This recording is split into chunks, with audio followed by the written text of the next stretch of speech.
नाज़रीन, सबसे पहले कल तोशाखाना का फैसला है और सुप्रीम कोर्ट में इसकी समाअत मुकर्रर हो चुकी है। ये मामलात किस तरफ जा रहे हैं इस पर बात करेंगे।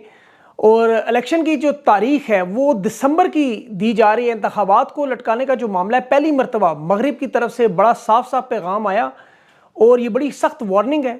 अब ये फैसला सुप्रीम कोर्ट में चला गया क्योंकि वजारत कानून ने सदर ममलकत को जवाब देने से इनकार कर दिया है।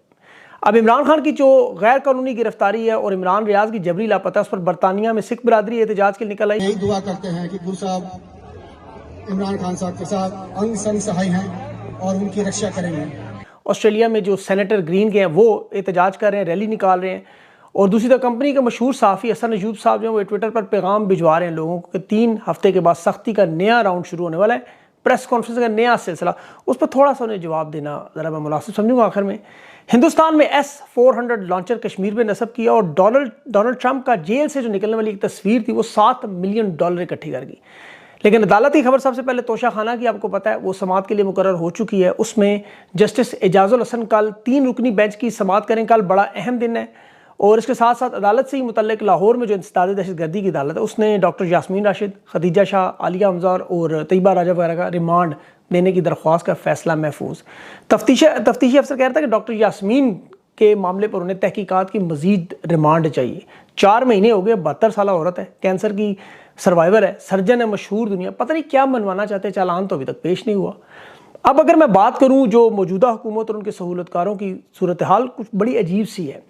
निगरान हुकूमत के सामने इस वक्त कुआं है, पीछे खाई है और जेब में इनकी इस वक्त लंदन के और दुबई के 1 वे टिकट पड़े हुए हैं। जिस तरह आले शरीफ भाग गए, जरदारी साहब भाग गए, बिलावल भाग गया, फजल रहमान भाग गए, ये भी भाग जाएंगे। ये असल में इलेक्शन नहीं करवाना चाहते। लेकिन अब इन्हें जो मगरबी ममालिक की तरफ से जो वार्निंग आई है, धमकी आई है कि अगर इंतखाबात ताखीर का शिकार हुए तो फिर 2 तरफा ताल्लुकात रखना नामुमकिन हो जाएंगे। यानी निगरान का जो वक्त है वो ख़त्म होते ही IMF की किस्त नहीं मिलेगी, हर किस्म का जो ताउन है वो ख़त्म हो जाएगा। और आप IMF ने भी साफ साफ ने कहा है कि इलेक्शन के मामले में पाकिस्तान के साथ मामलात जो अमेरिका के हैं फाइनेंशियल वो ख़त्म हो सकते हैं, सफारती ज़राए। अब ये जो लोग मीडिया में इस वक्त आके दबाव का बता रहे हैं कि तहरीक इंसाफ पे क्रैकडाउन हो रहा है, मीडिया पे मॉनिटरिंग हो रही है, ये भी वो लोग मगरिब के ममालिक देख रहे हैं। उन्हें पता है कानून और आइन के तहत 90 दिन के इलेक्शन होते हैं, उसके आगे वो कहते हैं हम नहीं कुछ जानते। तो इसका मतलब ये कि IMF की किस्त आप बिल्कुल भूल जाएं। वो जो मुआहदे की शर्त थी कि तीसरी किस्त जो मिलेगी वो मुंतखब हुकूमत को मिलेगी, और अगर वो ना मिली तो उसके क्या हालात होंगे, वो बड़े खौफनाक हालात हैं।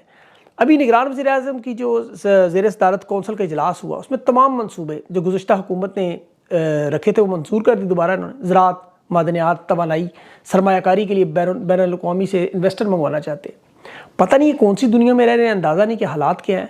कि आपके मुल्क में इस वक्त हालत ये कि ताजर आपके धमकी दे रहे हैं कि हम जेलें भर देंगे, तो गंजी नहाएगी क्या, निचोड़ेगी क्या? आप मुल्क को शुमाली कोरिया बनाकर कौन इन्वेस्टमेंट करने आएगा? ये जो इजलास सिर्फ कर रहे हैं बार बार, इस एक इजलास का 25-25 लाख रुपए रोजाना पड़ता है। इतवार को उन्होंने इजलास किया, निगरान वज़ीर आज़म ने बुला के, फिर सोमवार आज हुआ, कल फिर है। तो ये देखिए 66-70 लाख रुपए तो उन्होंने वैसे ही खर्च कर दिया।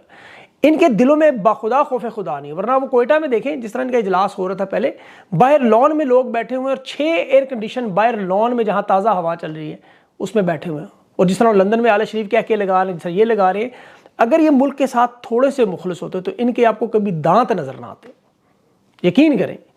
इस वक्त इनके जो अपने लोग ने छोड़ के जा रहे हैं। पंजाब में देखें बिजली के बिलों पर जो इजलास हुआ उसमें PDM के और इनके दरमियान अब वाज़े तौर पर तलाक हो चुकी है। आपने देखा होगा जबरी ज़बरदस्ती शादी हो या गैर फितरी शादी हो कभी कामयाब नहीं होती।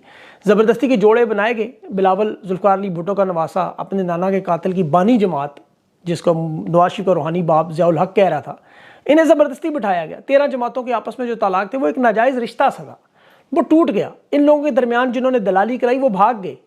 अब ये लफ्ज़ अच्छा दलाली गैर पार्लिमानी नहीं है, दलाली का मतलब होता है मिडल मैन जो मामलात तय करता है, वो भाग के यूरोप चले गए।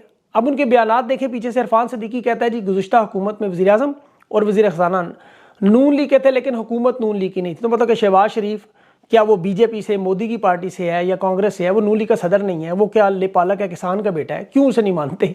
पीपल्स पार्टी कहती है जी वज़ीर ख़ारजा बिलावल ज़रदारी पीपल्स पार्टी का था लेकिन हुकूमत PDM की थी। इस वक्त जो महंगाई और बिलों में नाजायज़ इजाफा है, इससे सबसे पहले तो उनके दलाल ढूंढने चाहिए। वो कोई फ्रांस में, कोई इटली में, बेल्जियम में, स्विट्ज़रलैंड में बैठे अपने पैसों का हिसाब कर रहे होंगे, डॉलरों का।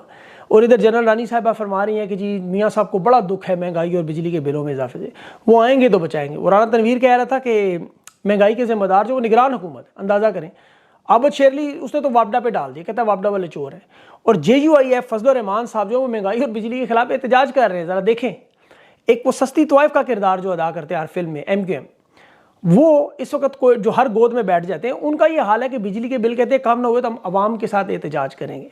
पीपल्स पार्टी भी कह रही है जी, इत्तेहादी जमात में थे, लेकिन बिलावल अगर वज़ीर आज़म होता तो अवाम दोस्त फैसले। मतलब इनके बयानात देखें, यकीन क्या आपको लगता है कि ये पाकिस्तानी है, ये इनका पाकिस्तान से कोई ताल्लुक है? इस कदर बदतरीन हालात को तनख्वाहदार तबका 10,000 रुपये तनख्वाह लेते, उसका 20,000 बिजली का बिल, और ये तो उन्हें तनख्वाह मिलती थी। कुछ ऐसे लोग हैं जिनका रोज़गार ही नहीं है, वो बुनियादी ज़रूरतें रोज़ी रोटी के लिए अपनी दर बदर की ठोकरें खाते हैं। पहले उन बेचारों के लिए फिर लंगर खाने मौजूद थे।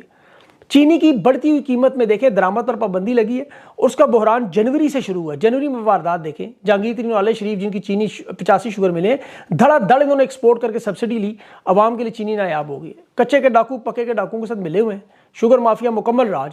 वो जहांगीर तरीन और अलीम खान वो कह रहे थे हम आके पेट्रोल मुफ्त कर देंगे, मतलब पेट्रोल आप 300 लीटर मुफ्त करेंगे, आप चीनी पर ये 2 नंबर ही बंद कर दें, अवाम आपकी एहसानमंद हो।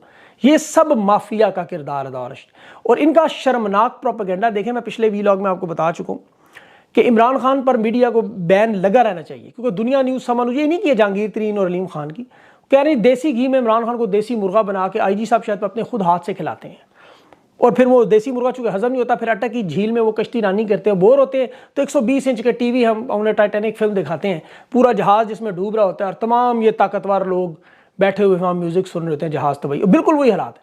अटॉर्नी जनरल की रिपोर्ट देखें, वो सुप्रीम कोर्ट में इतराफ़ कर रहा है कि इमरान खान को जेल में दाल और रोटी दी जाती है और वही बार बार दी जाती है, कभी कभी याशी के लिए थोड़ा सा दही दे देते हैं। अब ज़रा खुद ये सोचें कि लोग कहते हैं जी बड़ा ये रहम कर रहे हैं, जो ख़वातीन को 4 महीने से जेलों में रख के बैठे हैं बगैर किसी जुर्म के, वो इमरान खान का ख्याल रखेंगे? अटॉर्नी जनरल की अपनी रिपोर्ट है कि इमरान खान के बैरक से सिर्फ तकरीबन 12 फुट के फासले पर 3 कैमरे लगे हुए हैं।